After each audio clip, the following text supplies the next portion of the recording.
Un PDG solitaire a offert le dîner à une famille sans abri. Il s'est figé lorsque l'enfant a laissé quelque chose sur sa table.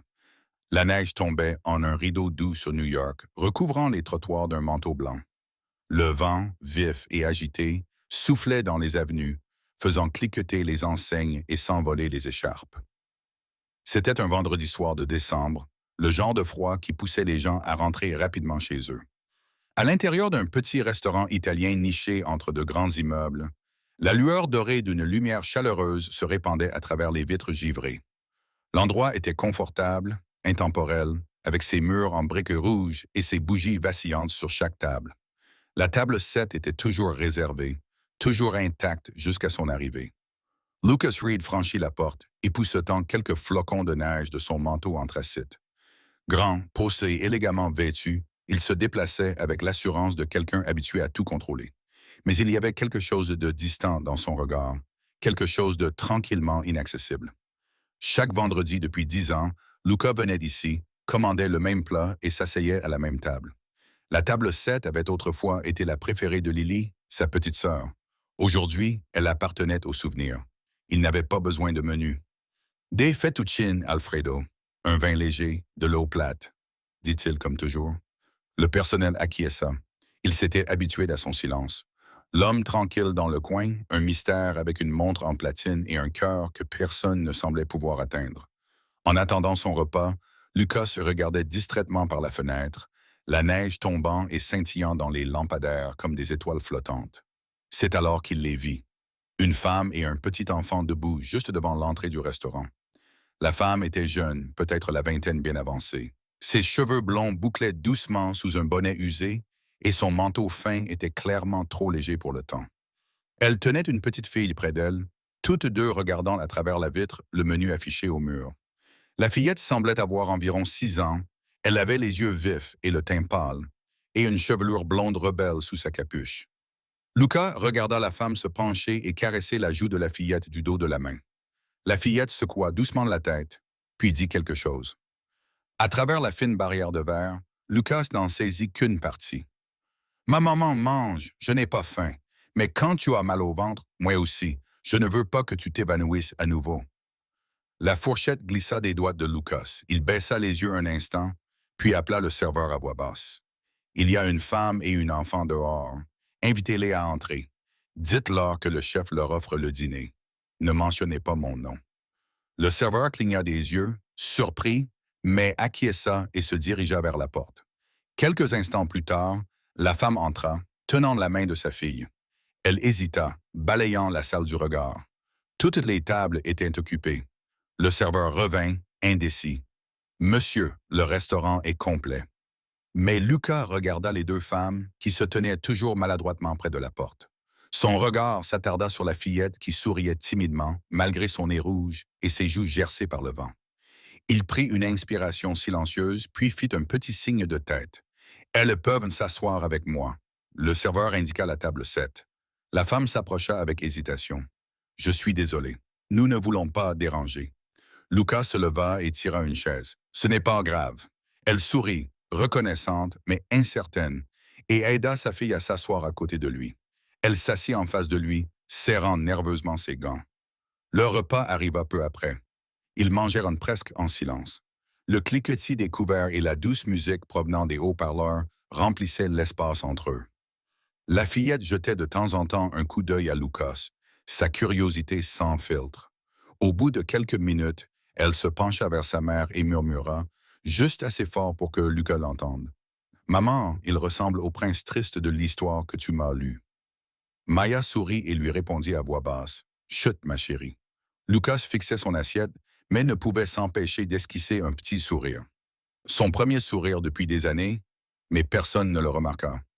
Les assiettes avaient été débarrassées, les dernières bouchées de dessert avaient disparu depuis longtemps, et l'atmosphère entre eux s'était adoucie juste assez pour que cela ressemble davantage à un souvenir qu'à un moment présent.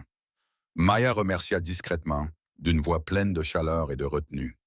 Le genre de gratitude qui vient du fond du cœur, mais qui a été exprimé trop souvent pour avoir encore tout son poids. Lucas acquiesça poliment, tendant déjà la main vers son manteau soigneusement posé sur le dossier de sa chaise. C'est alors qu'Ellie s'avança, ses petites bottes foulant doucement le parquet.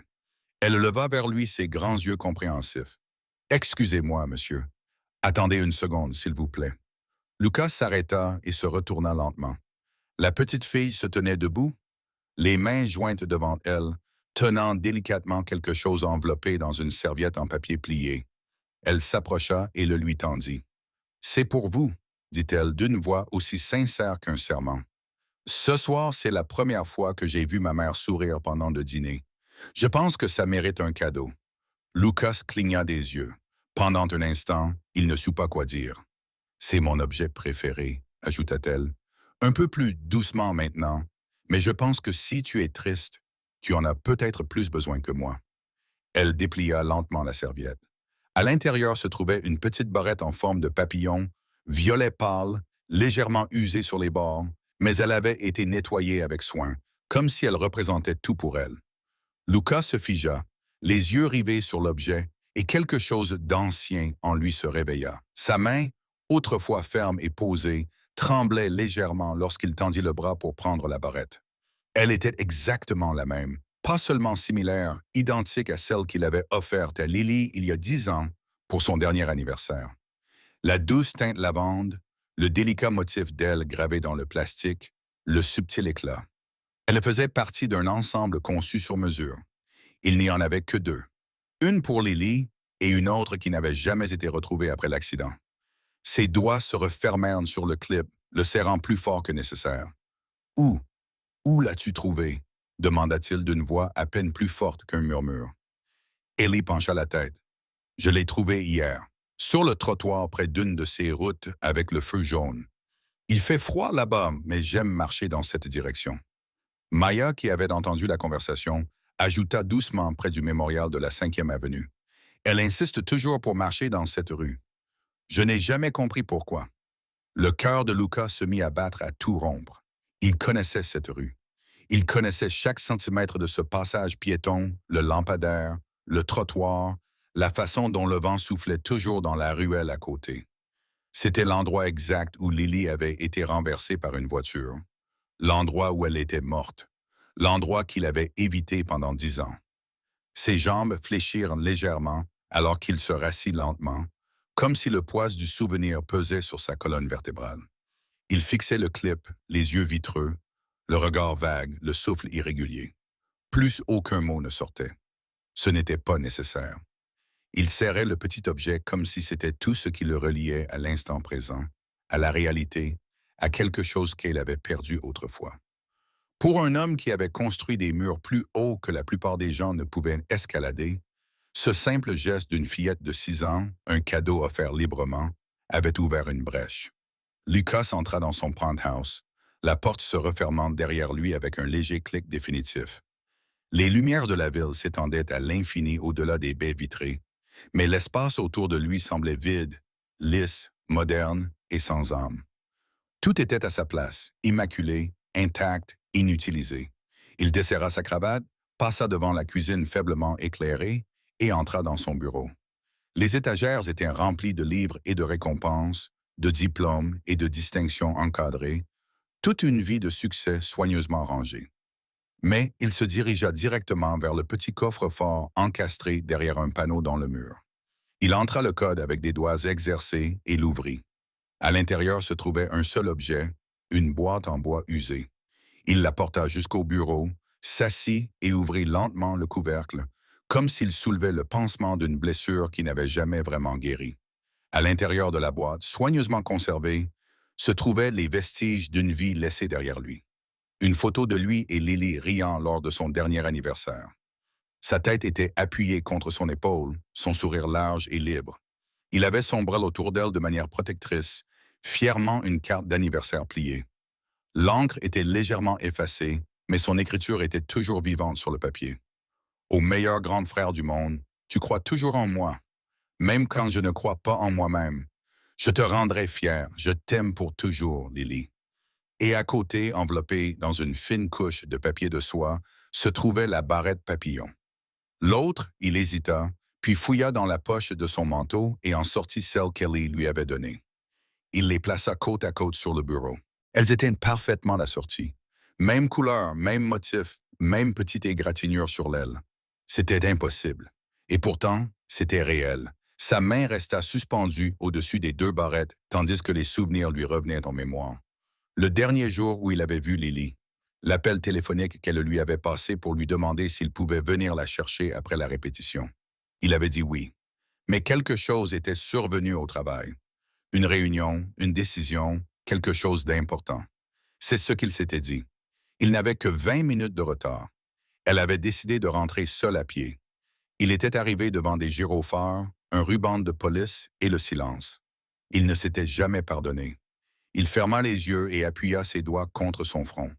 La douleur était aussi vive aujourd'hui qu'à l'époque. « Je suis désolé, Lily, » murmura-t-il. « J'aurais dû être là. Je te l'avais promis. » La pièce resta silencieuse. Aucune réponse ne vint. Et pour la première fois en 10 ans, Lucas pleura. Pas des larmes discrètes et contenues, mais les sanglots bruts et sans retenue d'un homme qui avait porté un fardeau trop lourd pendant trop longtemps. Il se pencha sur le bureau, les épaules tremblantes, les larmes tombant sur le bois usé et les petits clips qui reliaient la sœur qu'il avait perdue à la petite fille qui, d'une manière ou d'une autre, la lui avait ramenée. La sonnette au-dessus du restaurant retentit lorsque Lucas entra. Cela faisait 6 jours depuis cette nuit-là, la nuit où la petite fille avait placé un morceau de son passé entre ses mains et, sans le savoir, avait ouvert grand quelque chose dans son cœur. Il s'approcha du comptoir et trouva le serveur familier qui le servait tous les vendredis soirs depuis des années. « J'ai besoin d'une faveur, » dit Lucas doucement. Il fouilla dans son portefeuille, en sortit une carte de visite et la posa sur le comptoir. « Si la mère et la fille reviennent, pourriez-vous lui donner ceci? Dites-lui simplement que je voudrais la remercier pour tout. » Le serveur acquiesça, surpris. C'était la première fois que Lucas lui demandait une telle chose.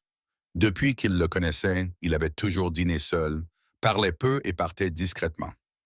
Une semaine passa. Puis, un après-midi, alors que Lucas était assis près de la fenêtre de son bureau, son téléphone vibra, signalant un appel provenant d'un numéro inconnu. Il répondit « Allô, bonjour ». Une voix douce lui répondit à l'autre bout du fil. « On m'a dit d'appeler ce numéro si je voulais vous remercier. Je pense que c'est peut-être l'inverse. » Les lèvres de Lucas esquissèrent un petit sourire sincère. « Maya. »« Oui, dit-elle. J'espère que ce n'est pas bizarre. »« Ce n'est pas bizarre du tout, répondit-il. Je suis content que vous ayez appelé. Ils convinrent de se retrouver pour déjeuner. Quelque chose de simple. » Lucas suggéra un café tranquille près du parc. Rien d'extraordinaire, juste un endroit chaleureux, avec une bonne soupe et sans code vestimentaire. Un terrain neutre. Ce dimanche-là, le ciel était pâle et l'air était vif et frais. Mais le soleil perçait de temps en temps, répandant une douce lumière dans les rues. L'atmosphère semblait moins pesante que les jours précédents. Lucas arriva en avance. Il portait un simple manteau en laine, sans cravate cette fois-ci. Il s'assit près de la fenêtre et regarda les familles passer, l'esprit étrangement calme. Puis il les vit. Maya, vêtue d'un manteau couleur crème, les cheveux blonds lâchement tirés en arrière, entra avec Ellie qui sautillait à ses côtés. Les joues d'Ellie étaient roses à cause du froid et elle serrait un petit sac en papier. « J'ai trouvé des marrons dans le parc, » dit Ellie fièrement. « Maman dit qu'on peut les faire griller. » Lucas rit. « Griller des marrons, hein? Ça a l'air sophistiqué. » Ils trouvèrent une table et s'assirent. L'ambiance était décontractée. Des chaises en bois, pas de nappe, des bavardages légers en fond sonore. Le genre d'endroit où personne ne prétendait être quelqu'un d'autre. Le déjeuner était composé de fromage grillé et de soupe à la tomate. Maya commanda du thé. Ellie, un chocolat chaud. Ellie parla surtout des arbres, d'un écureuil qui la fixait et du fait qu'elle trouvait qu'un arbre du parc avait un visage. Elle continua en parlant de sa collection de feuilles magiques et de son projet d'écrire un livre. Maya semblait parfois gênée, mais Lucas se contentait d'écouter et de sourire. Quand Ellie a aperçu une aire de jeu pour enfants à l'arrière, elle a demandé poliment si elle pouvait y aller. Maya a acquiescé et la petite fille est partie en sautillant, les laissant seuls. Lucas a regardé Maya, pensif.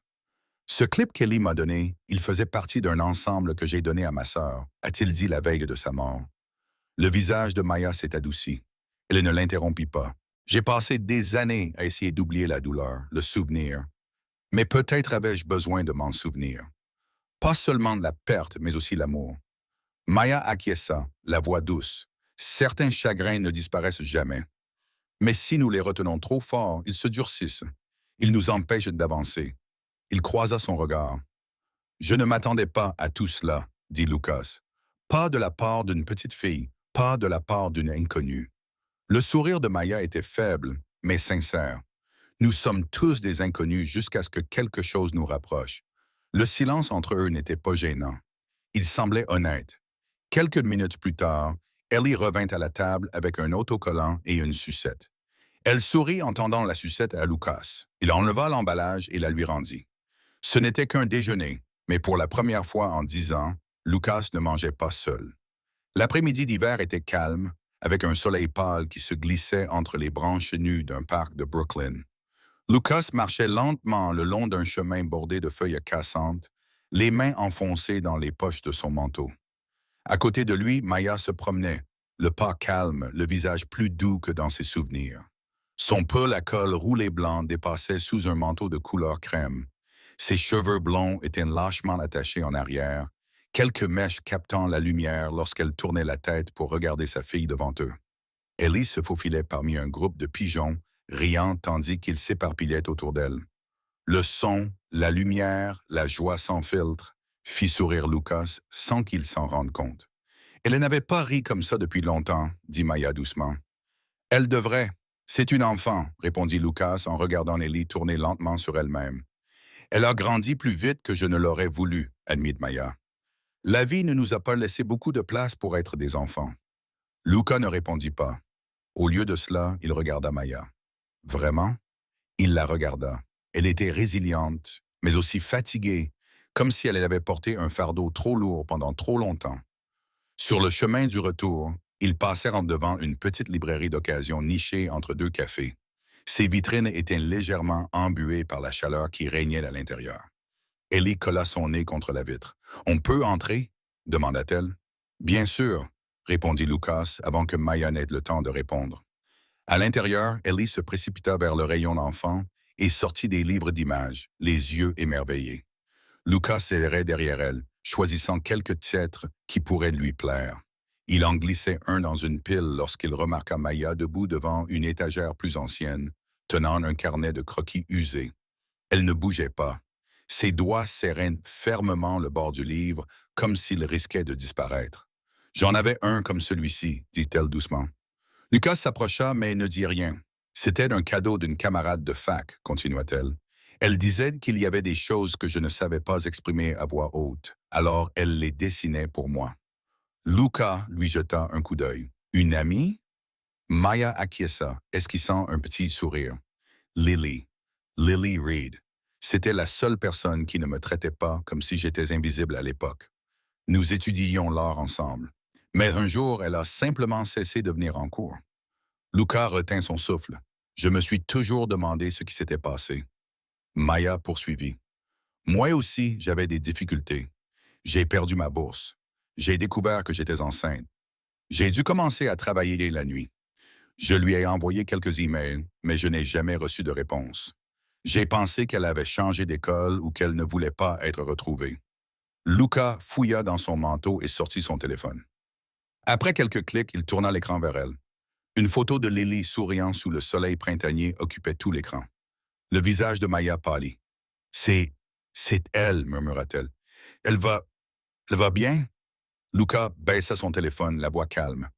C'était ma sœur. Maya cligna des yeux. Ses lèvres s'entr'ouvrirent, mais aucun mot n'en sortit. « Lily est décédée, dit Lucas doucement, il y a 10 ans, dans un accident de voiture. » Maya s'assit lentement sur le banc en bois à côté de l'étagère. Elle se couvrit le visage de ses mains. « Je ne savais pas, murmura-t-elle à travers ses larmes. Je pensais qu'elle était juste partie. » Lucas s'assit à côté d'elle. « Pas trop près. Elle comptait tellement pour moi, dit Maya. Elle m'a laissé dormir dans son dortoir quand je n'avais nulle part où aller. Elle m'a écrit une lettre de recommandation pour un emploi. Je ne l'ai jamais remerciée comme il se doit. » Lucas ne dit rien. Il n'y avait rien à dire, vraiment. Ellie revint à ce moment-là, tenant un livre avec un chat sur la couverture. Elle s'arrêta en voyant sa mère pleurer. Elle grimpa sur les genoux de Maya et l'enlaça. « Maman, ça va. Ne pleure pas. » Maya essaya de sourire. Ce sont des larmes de joie, ma chérie. Ellie regarda Lucas. C'est Stella qui t'a donné la barrette? Elle, Lucas acquiesça. Oui, Ellie pencha la tête. Elle n'a pas disparu. Elle est juste partie plus loin que nous ne pouvons marcher.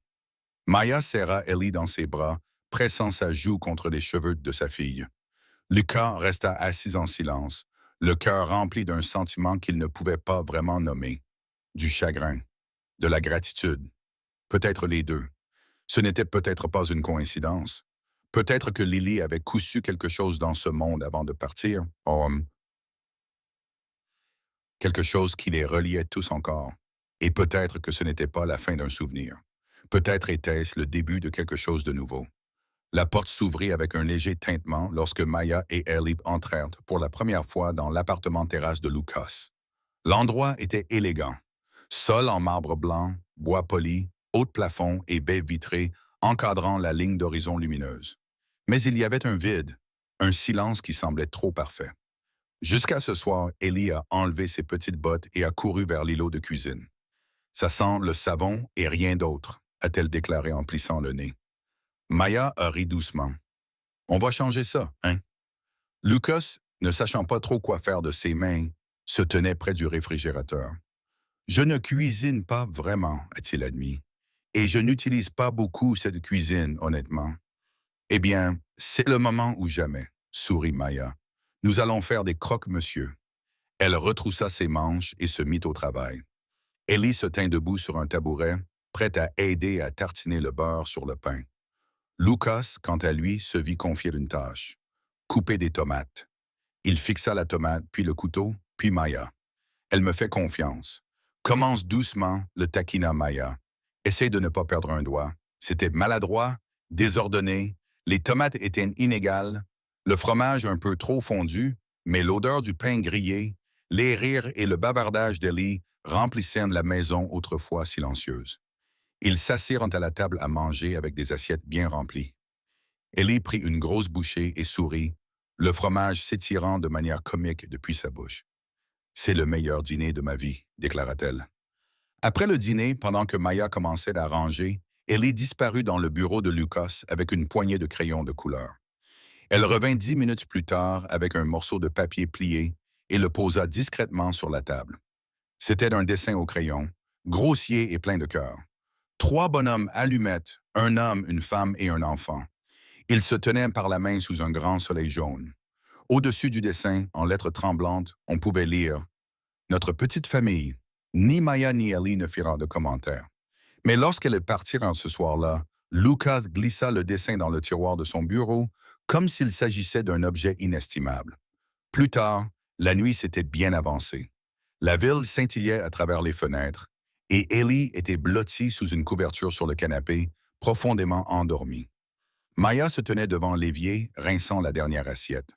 Lucas lui tendit une tasse de tisane, dont la vapeur s'élevait dans l'espace silencieux qui les séparait. « Tu n'es pas comme je t'imaginais, » dit-elle soudainement. Lucas haussa un sourcil. « Et comment m'imaginais-tu? » « Je ne sais pas. Plus froid, plus renfermé, comme tout le monde le dit. » Il sourit, puis baissa les yeux vers sa tasse de thé. « C'est peut-être simplement parce que je ne mange plus seul. » Il y eut un silence, confortable, comme celui qui n'existe qu'entre des personnes qui ne se sentent plus étrangères l'une à l'autre. Maya rit de quelque chose, un petit rire qui fit trembler ses épaules. Une mèche de cheveux tomba sur sa joue. Sans réfléchir, Lucas tendit la main et la repoussa doucement derrière son oreille. Ses doigts effleurèrent sa peau pendant une seconde seulement, mais cette seconde sembla changer quelque chose. Maya ne s'écarta pas. Elle ne dit rien non plus, mais son sourire, discret et sincère, persista. Le moment passa sans déclaration. Pas de grands gestes, juste de la chaleur là où il n'y en avait pas auparavant. Quand il fut temps de partir, Lucas aida Ellie à enfiler son manteau. Elle leva les yeux vers lui, le regard grave et sérieux. « Je peux te dire quelque chose ?» murmura-t-elle. « Bien sûr, » répondit Lucas en s'agenouillant à sa hauteur. « Je pense que tu es comme un super-héros, » dit Ellie.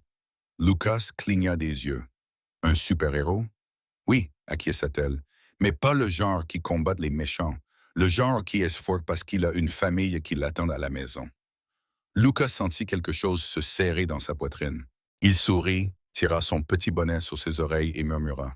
« Merci, Ellie. » Après leur départ, Lucas resta debout à la fenêtre, les regardant marcher dans la rue main dans la main. Le couloir était à nouveau silencieux, mais ce n'était plus le même silence. Il ne semblait plus vide.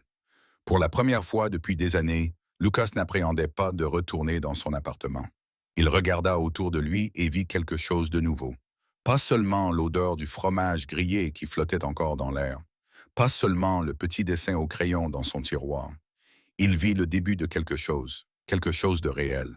Et il n'était plus seul. Maya hésita lorsque Lucas proposa d'organiser l'anniversaire d'Ellie dans son appartement. Ce n'est vraiment pas nécessaire, dit-elle d'une voix basse, presque gênée. Nous ne faisons pas grand-chose pour les anniversaires. Je prépare généralement un petit gâteau juste pour nous. Ce n'est pas grand-chose. Lucas secoua doucement la tête. Laisse-moi faire ça. Rien d'extraordinaire. Juste un gâteau, des ballons, quelques bougies pour Ellie. Il s'attendait à un nouveau refus poli. Mais Ellie, qui écoutait à proximité, courut vers sa mère et lui jeta les bras autour de la taille. Maman, s'il te plaît, juste une petite fête. S'il y a un gâteau, toi et Lucas, c'est tout ce que je veux. Maya regarda les yeux pleins d'espoir de sa fille et finit par sourire.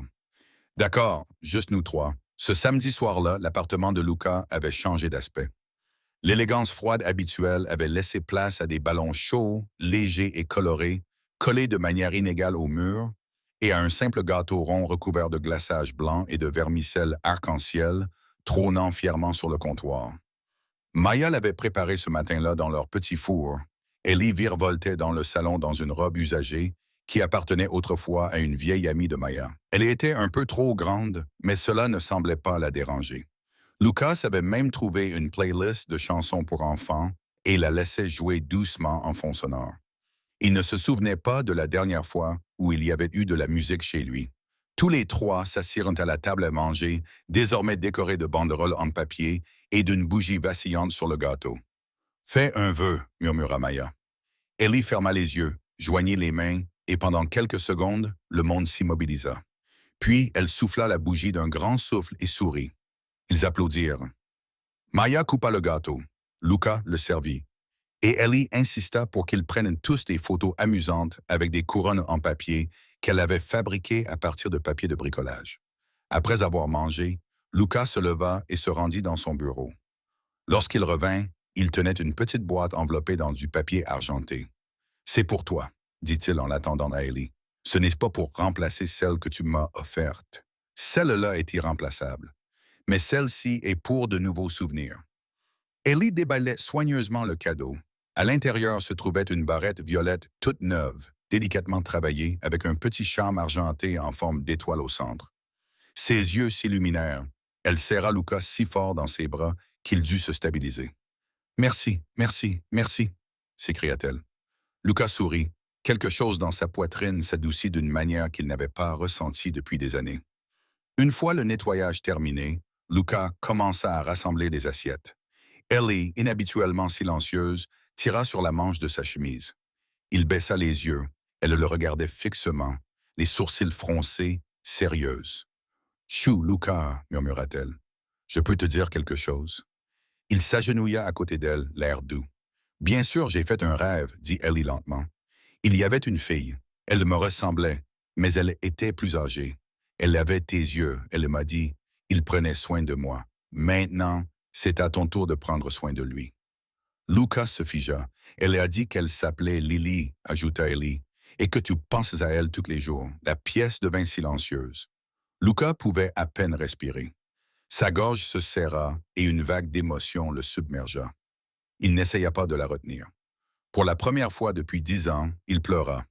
Pas le chagrin silencieux et contrôlé auquel il s'était habitué, mais des larmes brutes et ouvertes. Maya vint à ses côtés. Elle ne posa aucune question. Elle ne dit rien. Elle étendit simplement la main et prit la sienne, la serrant fermement. Il la regarda, les yeux vitreux. Dans son regard, il n'y avait aucune promesse, aucune pression, seulement une présence, une compréhension silencieuse, un serment tacite de rester. Ellie grimpa sur ses genoux et posa sa tête sur sa poitrine. Lucas la serra contre lui, sentant le petit rythme de son cœur battre, et pour la première fois, ce vide dans sa vie ne lui semblait plus si vide. Les matins dans l'appartement terrasse de Luca avaient changé. La lumière du soleil continuait de pénétrer par les immenses fenêtres, mais elle éclairait désormais une table sur laquelle se trouvaient 3 tasses. Pas une miette de pain grillé, une feuille de mat oubliée. Le carnet de croquis de Maya était ouvert sur un dessin à moitié terminé, et Ellie, toujours en pyjama, dansait dans la cuisine avec une seule chaussette aux pieds. Cela s'était produit progressivement, sans accord ni déclaration formelle. Maya et Ellie avaient emménagé. Au début, ce n'était que pour quelques jours, le temps que Maya décide de la suite. Mais les jours passaient et personne n'en parlait plus. Cela semblait tout simplement naturel. Luca déposait désormais Ellie à l'école certains matins. Maya préparait le petit déjeuner lorsqu'il avait des réunions tôt le matin. Et les soirs où le monde extérieur semblait froid ou pesant, ils finissaient tous sur le même canapé, sous la même couverture, à regarder les films d'animation préférés d'Ellie. Personne ne parlait de famille, mais c'en était une. Maya recommença à suivre des cours d'art le soir. Elle partait après le dîner, son sac en bandoulière, et revenait avec des traces de fusain sur les doigts et une lueur dans les yeux que Lucas n'avait pas vue depuis le jour où ils s'étaient rencontrés. Il la soutenait sans hésitation, payant discrètement les frais de scolarité, aidant Ellie à lire des histoires avant de se coucher pendant que Maya était absente, faisant toujours semblant de ne pas remarquer qu'elle s'endormait sur le canapé au milieu de ses devoirs. Ellie, qui avait désormais sa propre chambre, s'était complètement approprié l'espace. Les murs étaient recouverts d'autocollants et de papillons en papier. Ses dessins étaient collés partout. Elle avait aligné sa collection de pierres sur la fenêtre et avait donné à ses oreillères des noms de personnages de dessins animés. Lucas s'arrêtait parfois devant sa porte la nuit, écoutant sa petite voix qui chantait doucement, comme quelque chose de sacré. Au travail, il était toujours Lucas Reed, le PDG déterminé et respecté. Mais il y avait des changements. Il ne restait plus tard. Il répondait au téléphone d'un ton plus doux. Il souriait pendant les réunions, parfois sans raison apparente. Et lorsque son assistante lui demandait s'il y avait un problème, il répondait simplement « Je crois que j'ai enfin une raison de rentrer chez moi ». Personne ne posait de questions. Dans son bureau, la photo encadrée de Lily était toujours à la même place, à côté de son bureau, dans un coin que lui seul remarquait. Mais à côté, il y avait désormais une nouvelle photo. Ellie, à qui il manquait 2 dents, souriait à la caméra. Maya était en train de rire, la main figée dans un mouvement alors qu'elle tendait le bras pour arranger ses cheveux. La photo était imparfaite, voire floue, mais elle était réelle. Et sur le bureau, sous les photos, reposaient 2 barrettes en forme de papillon. L'une était ancienne, l'autre récente, l'une provenait d'une époque qui l'avait enfermée dans son chagrin. L'autre provenait d'une enfant qui l'avait ramenée à la vie. Et entre elles, Luca, qui n'était plus l'homme qui s'asseyait seul à la même table tous les vendredis soirs, s'accrochant à des souvenirs qui ne faisaient que lui faire mal. Maintenant, il était quelqu'un qui se réveillait au son des rires dans la cuisine. Quelqu'un qui préparait les déjeuners, posait des questions sur les cours d'art et apprenait les noms de personnages de dessins animés dont il n'aurait jamais pensé se soucier.